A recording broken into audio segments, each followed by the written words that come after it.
अतीक का बेटा उमर क्या 2027 में लड़ेगा चुनाव? जानिए सीट से लेकर के पार्टी तक का नाम। नमस्कार, मैं हूं आपके साथ आयुषी गुप्ता। देखिए, उत्तर प्रदेश की राजनीति में प्रयागराज के चर्चित अतीक अहमद की मौत के बाद लगा था कि क्षेत्र में उनके परिवार का राजनीतिक वर्चस्व समाप्त हो गया है, लेकिन अभी भी उनके समर्थकों की पूरी फौज है। अतीक के पांच बेटों में से तीसरे बेटे असद की 2023 में मुठभेड़ में मौत और हाल ही में सबसे छोटे बेटे अबान अहमद की सड़क दुर्घटना में मृत्यु के बाद परिवार में 3 बेटे बचे हैं। प्रयागराज के राजनीतिक गलियारों में ये चर्चा तेज हो गई है कि जेल में बंद उमर और अली आने वाले समय में अतीक की राजनीतिक विरासत को संभालने के लिए चुनावी मैदान में उतर सकते हैं। अतीक अहमद के सबसे छोटे बेटे अबान अहमद की सड़क हादसे में मौत हो गई है। आपको बता दें कि कसारी मसारी कब्रिस्तान में सुपुर्दे खाक किया गया। अंतिम संस्कार में शामिल होने के लिए हाईकोर्ट से कस्टडी पैरोल पर आए लखनऊ जेल में बंद बड़े बेटे उमर और झांसी जेल में बंद अली अहमद की गले मिलते हुए भावुक तस्वीरें सामने आई। दोनों भाई अपनी अपनी जेल लौट चुके हैं, लेकिन जाने से पहले कई राजनीतिक वो कसास छोड़ गए हैं।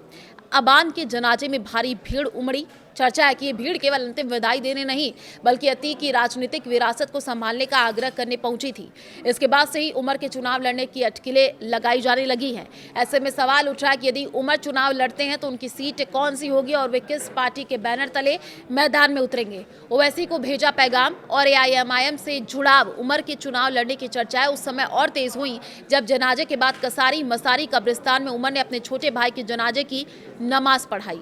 इसके बाद जब दोनों भाई वापस लौट रहे थे तब मस्जिद में असुद्दीन ओवैसी की पार्टी एआईएमआईएम के प्रदेश अध्यक्ष शौकत अली ने उनसे मुलाकात हुई। इस दौरान उमर और अली ने ओवैसी के लिए अपना सलाम और पैगाम भेजा।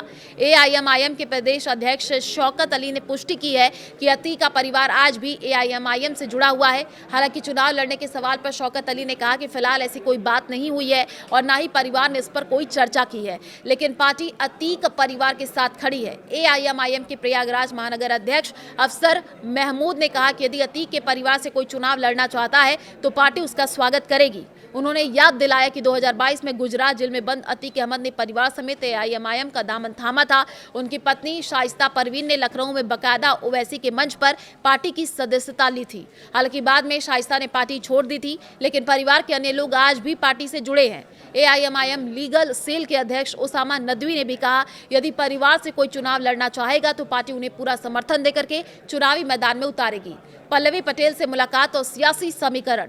जो यहां सपा के टिकट पर विधायक बनी और अपना दल कमेरावादी की नेता पल्लवी पटेल ने भी प्रयागराज पहुंच करके अतीक अहमद के परिवार से मुलाकात की है। इस मुलाकात से इन चर्चाओं को बल मिला है कि क्या अतीक का परिवार 2027 की तैयारियों में जुटा है।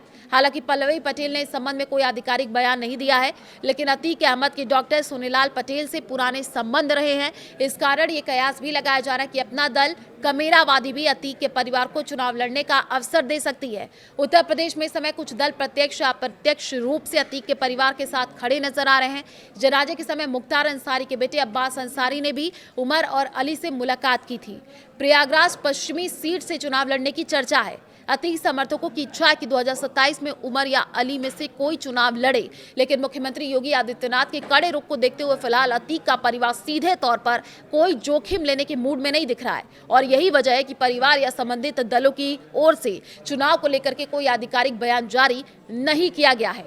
बावजूद इसके प्रयागराज की इलाहाबाद पश्चिम विधानसभा सीट से अतीक के बड़े बेटे उमर अहमद के चुनाव लड़ने की चर्चा सबसे तेज है और ये सीट अतीक परिवार का पारंपरिक गढ़ है, राजनीतिक लॉन्चिंग पैड रही है। इलाहाबाद पश्चिम अतीक परिवार की कर्मभूमि। अतीक अहमद ने 1989 में निर्दलीय प्रत्याशी के रूप में पहली बार इलाहाबाद पश्चिम सीट से चुनाव जीत करके अपने राजनीतिक सफर की शुरुआत की थी। इसके बाद वो 1991 और 1993 में भी इसी सीट से निर्दलीय विधायक चुने गए। बाद में उन्होंने समाजवादी पार्टी का दामन थाम लिया। 1996 में सपा के टिकट पर जीत दर्ज की। 2002 में उन्होंने अपना दल के टिकट पर 5वीं बार इस सीट पर कब्जा जमाया।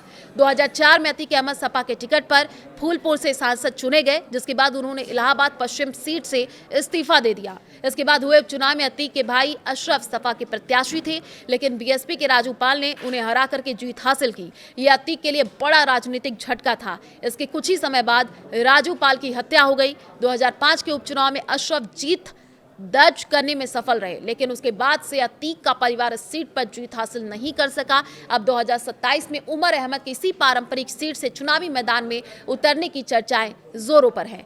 प्रयागराज पश्चिमी सीट का समीकरण भी उमर के लिए सियासी तौर पर मुफीद माना जा रहा है।